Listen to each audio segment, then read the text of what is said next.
It's now my joy to bring up Kathy Nakagawa. I want to take a moment to acknowledge that Kathy is an educator at Arizona State University, but she's also a storytelling leader. She runs her own storytelling event called it's a slice and a A story? A slice, slice. stories and cake. And I want you to hear that, yes, what Kathy just said. Kathy runs a storytelling collective where you literally get dessert and you hear people tell stories. It is an enormous blessing to our community here in Phoenix, and I wanted to publicly appreciate her right now. Kathy, take it away. Thank you. Thank you. And I have to acknowledge my co-producer on a slice, who is Mario Aven. Um, so there are a couple of things that are surprising to people upon meeting me. One is that I'm shorter than I look. Another is that I'm a native Arizonan. I don't necessarily fit the picture of what a Arizonan might be, but my grandparents immigrated from Japan over 100 years ago, and my dad's side of the family settled in Arizona. They've been here for over 80 years. And so I was actually born right here in Phoenix, Arizona, about a mile away from where I now live at St. Joseph's Hospital. Something else that surprises people is that there used to be hundreds of acres of flowers in the desert at the foot of South Mountain, which is located maybe 10-minute drive from downtown Phoenix. And my family was one of the families that helped to grow those flowers and farm down on Baseline Road. So a number of Japanese American families after World War II, after they were released from the US incarceration camps, ended up farming along Baseline Road. And at first they grew vegetables. They grew cucumbers and tomatoes and squash and flowering kale and things. But then later, one of the families, the Kishiyama families, learned that the area was really good for growing flowers. It was like a microclimate. And so they told all the other families along Baseline Road to grow flowers too. And eventually it grew to the point where there were over 300 acres of flowers growing from 48th Street to 32nd Street on both sides of Baseline Road. Today, if you went to Baseline, it's a 6-lane highway with cars zipping by at 50 miles an hour. But then it was a 2-lane highway. And when the flowers were in bloom, it was an incredible sight. It was a tourist attraction written up in magazines and featured in Phoenix tourist brochures.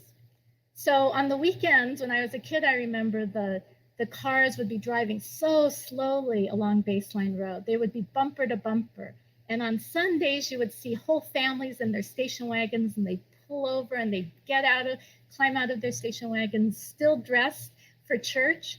And they would walk in the fields and take pictures. And then they'd go over to the stands, the sheds where the Japanese American families were selling the vegetables and flowers that they grew. So most of the families had these tin-sided metal sheds that had these garage door type openings and planks for shelving. And they sold their flowers and their vegetables there. And they had a big walk-in cooler nearby that they could store everything in. And growing up as a kid, my brother Mark and my sister Naomi and I liked going down there. We'd run around. We'd get to run through the fields. My dad built this little bridge over the canal so we wouldn't risk trying to jump over. And we could walk over the canal, run through the fields about a half mile to my grandma's house, who lived on the other side of the fields. We'd visit her. She'd make us a Spam sandwich, and then we'd come back to the flower shop. And as a family business, we learned a little bit about it. We learned how to stock the tomatoes in a box in just a particular way so that they were all topside down and they looked especially delicious to eat. I loved watching a machine that my dad built that had all the cucumbers tumble through it, and it would squirt a little bit of oil on each one to dust it off and then to shine it up before it was boxed up to be sold. I learned how to make corsages, not particularly well, but I can make one if needed. And I could wire a rose so that the head didn't wilt down. My mom wasn't a farmer, but she was really good at customer relations. And so she helped out in the front of the shop a lot. And she would wait on the customers. She would maybe stick in an extra bouquet or an extra stem into a bouquet, or take a little discount just to give people a little bump that they could, surprise that they could have. She taught us how to answer the phone in a particular way. Good afternoon, Baseline Flowers, how may I help you? And we had to, whenever we would ring up a customer, we had to calculate change in our head and then count it back in a certain way to double check our arithmetic. My little sister Naomi and I would often take naps there in these cupboards that my dad built, and they had these little holes so we could peek through and see what was going on in the shop while we were napping. My dad was especially entrepreneurial, and so he would decide that he wanted to build onto his flower shop. So when I was about 5 years old, he ended up doing this big construction project. He closed in one part of the shop with glass walls, and so that it could be air conditioned, while the other side was just with a swamp cooler and evaporative cooler. He built a 3-story pagoda tower so that tourists could climb up to the top and see all those acres of flowers. They were these beautiful colors. It was stocks and calendulas and sweet peas in colors of purple and lavender and sunny orange and cotton candy pink. And the smell could be smelled for miles around. People could smell it everywhere around the area. So on the weekends, again, tourists would be lined up out the door waiting to go up to the top of the tower. But on the weekdays when no one was around, we got to play in that tower. Up and down those stairs, we would race, and we would go up to the top and have our own private picnics. I watched how hard my parents worked to build the business, and they never complained. But they would live their lives by these Japanese sayings or proverbs. One was shikata ganai, and shikata ganai means it can't be helped.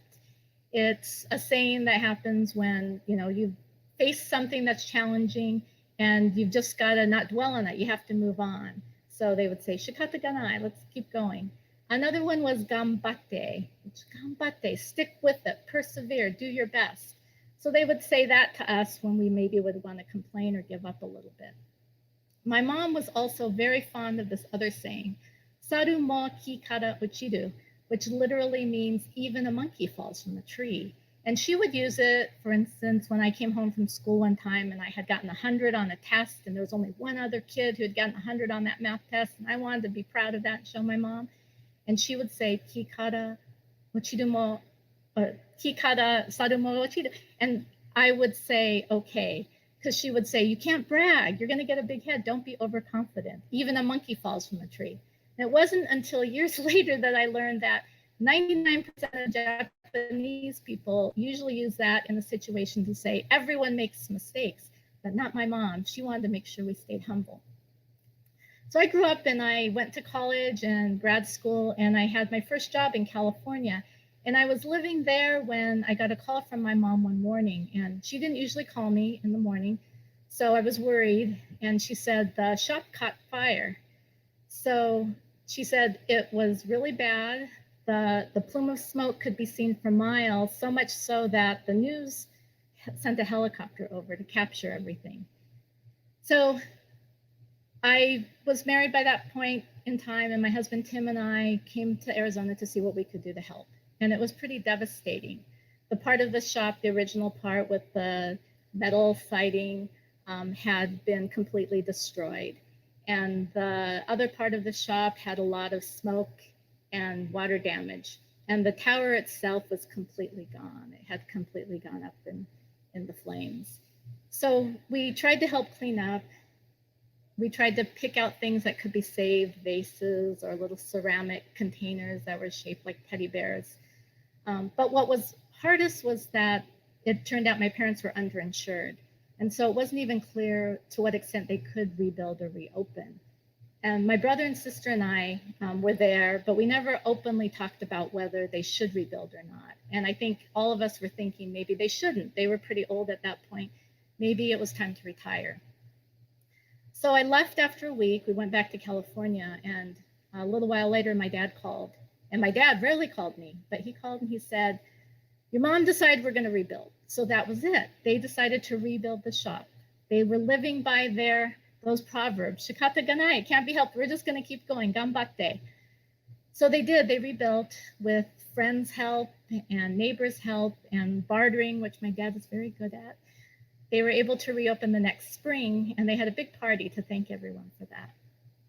So the flower fields are now gone. There's a housing complex there, housing development, and my dad just turned 97 last week, and his flower shop is the only one left down on Baseline Road. My mom passed away a number of years ago, but I'm really glad that I ended up moving back to Arizona when I started my family. And I'm happy that my daughters can see the place where I got to grow up. They've helped out at the flower shop a little bit. They know how to answer the phone. They don't know how to make corsages, but they can help with wiring a rose if needed.